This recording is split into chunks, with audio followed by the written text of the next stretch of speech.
Alright boys, so we're here to check out EvilEyes, and I think that they have easily potential to be the next best deck in the game. And I'm going to go ahead and show you guys some plays here, so you guys can kind of check out how the deck runs. So we got Soul versus the Mr. Pixel.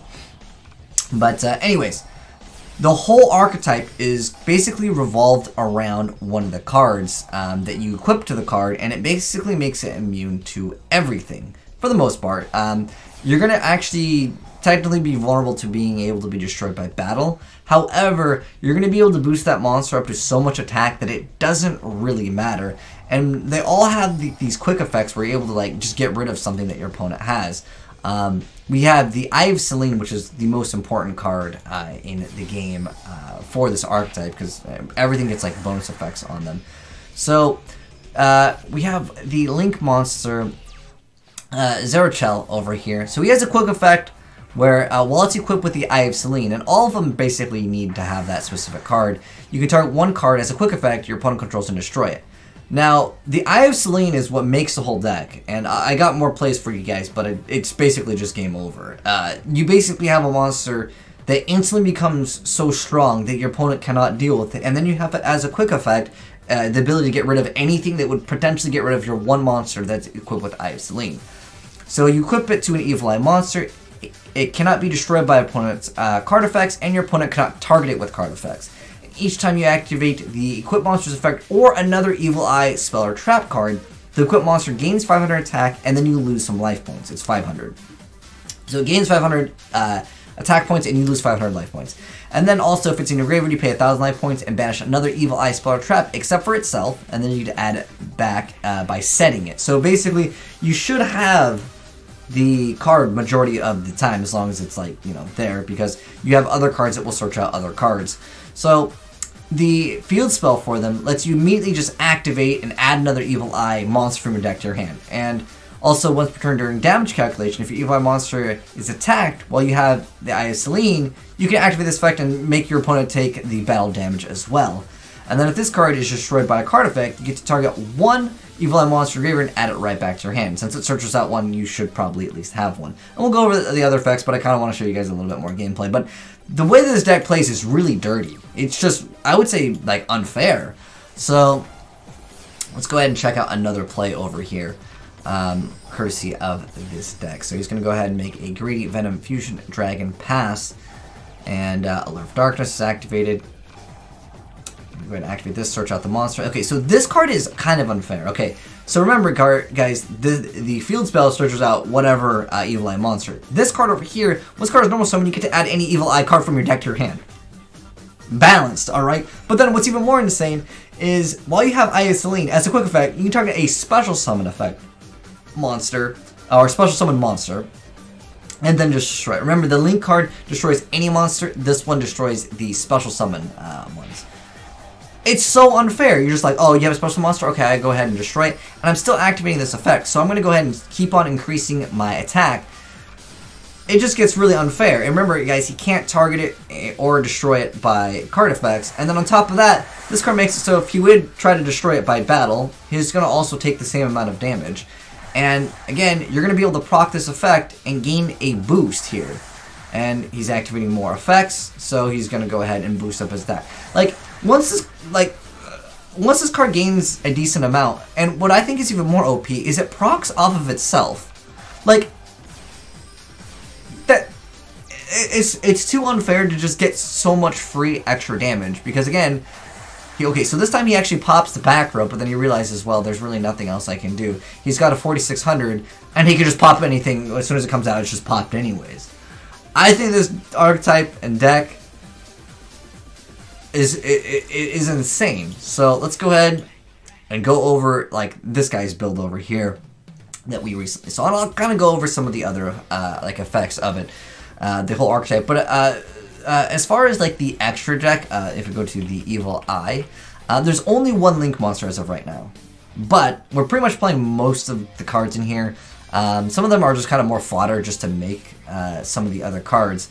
But yeah, it just requires 2 EvilEye monsters. But like I said, it's a quick effect. It lets you just get rid of any monster. Or technically, this one's one card.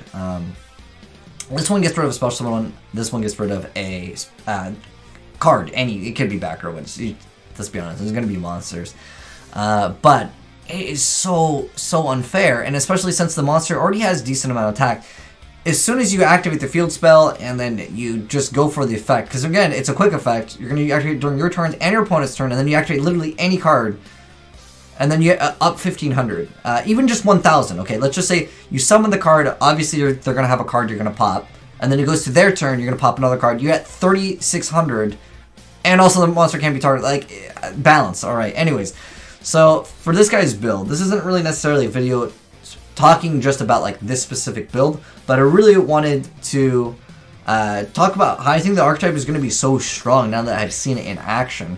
However, I don't think it's like tier 0. I think the deck is very good, and again, it still has a lot of potential. We're probably going to get a lot more support cards for it.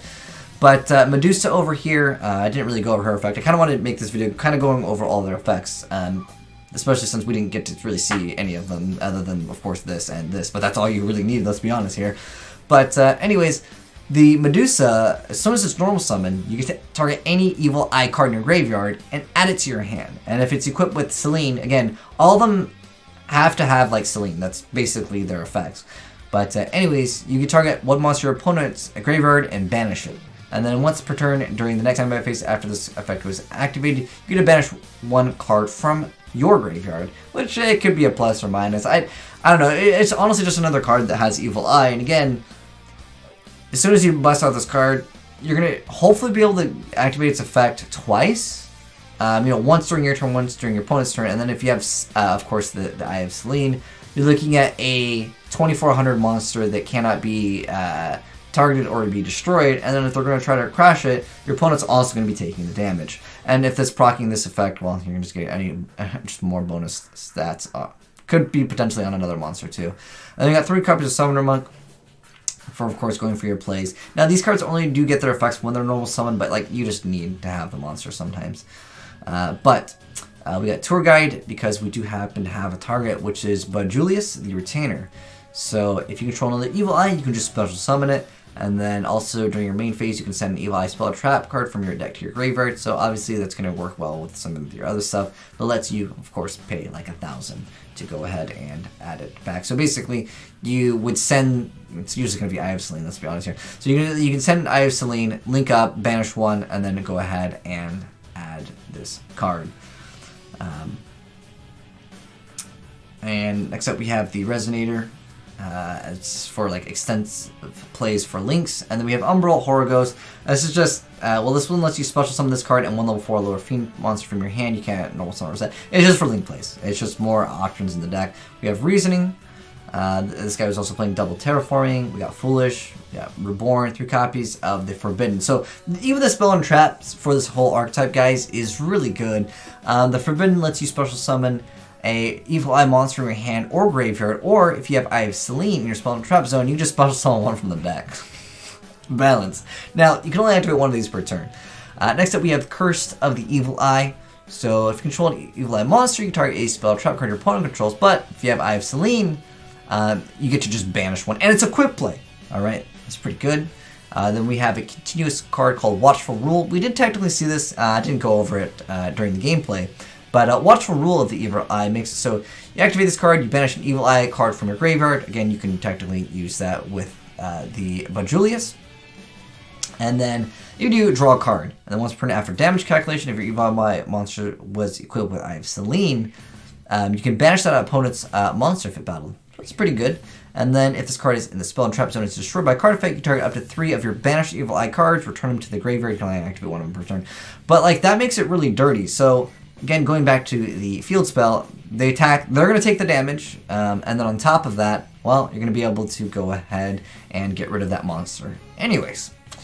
And then, of course, we have Eye of Selene, which we already went over. This effect, we already went over this effect. And then we have the trap card Jealousy Disruption. So if you control Evil Eye, you get to target one monster in the field, or two if you have Eye of Slain, and bounce them back. We technically did see that one. Now you can only activate one of these per turn, but that's still really good. Just being able to bounce back 2 monsters on an effect of the Archetype already being able to add any Evil Eye card, you're going to be able to be like, okay, I've got this card, and it's going to force you to bounce 2. And I'll also have a quick effect, I'm going to get rid of a special summon monster. Like, just this card alone just, like, wins games. It's crazy good. And then we have Sentence of the Evil Eye. When a spell trap is activated when you control Evil Eye, just go ahead and negate it and then destroy it. But if you have Eye of Selene, they can't even negate this. Like, this whole Archetype is really looking to be one of the best decks, easily. If they get any other support that's even, like, all their stuff is really, really viable. There's not something that I'm like, it's just, like, not necessarily in the deck. As far as the extra deck, we only have one monster that's for the Archetype. The rest is just, you guys already knew these familiar faces. But I think the Archetype is really good. It has so much potential, again, to be one of the best decks in the game. But now that you guys have seen the Evil Eyes, since this is going to be a video and we're making it a discussion, I would love to know what you guys think about this deck. Do you guys think it's going to be a tier 1 deck? I don't think it's like so broken that like if you don't play it you automatically lose. But I mean the fact that you can already search out like this card, that searches out this card, that searches out anything in the deck, I don't know. I think it's a good Archetype, especially when you could easily turn 1 do this play. Obviously, where's Eye of Selene? So you have the ability again, like whether you have the field spell or not. But I mean, you should be able to get it because this card's gonna let you add another monster, which can let you add this, and then you go straight into this. But for the most part, like I think it's a very consistent play to be able to hopefully summon your Surzel turn 1, be able to pop any monster, and then have this. Like it's just really dirty. And then if you have any back row, like even just like this warnings, dude, this is an annoying deck. And again, remember, your monster's going to be immune to everything, almost. With the exception of being destroyed by battle. But hey, the destroy, oh dude, I'm banishing your monster too. The Archetype's good, man. It really is. But anyways, that's my thoughts on the Evil Eyes. You guys can let me know yours down below in the comment section below if you're watching this on YouTube. But hopefully you enjoyed the vid. If you did, drop a like on it. If you're new to the channel, hit the subscribe button to see more Yu-Gi-Oh! As well as other Yu-Gi-Oh! Content. I should say Yu-Gi-Oh! Gameplay as well as deck profiles and Yu-Gi-Oh! TikTok scalp.